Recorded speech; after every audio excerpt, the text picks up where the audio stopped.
დილამშვიდობის ახლა ვართ საგურამოში ისევ გუშინის ობიექტი მოვარჩით ახლა მოყვა ობიექტზე ვართ ეს უნდა გავპარსოთ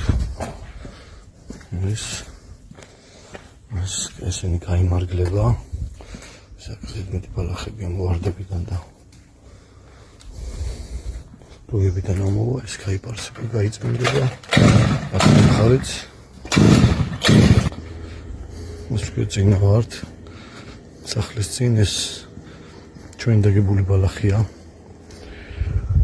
2 წლის უკან დავაგეთ ეს ბალახი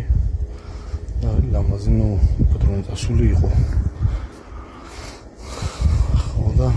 რაც მოწმის პრობლემა შეიქმნა კომპიუტერზე თუ დაახლოებით ამდაგვარი და ეს წინ არის ეს უნდა გავასუფთავოთ და აქ მიწა უნდა შემოვიტანოთ და დავყავოთ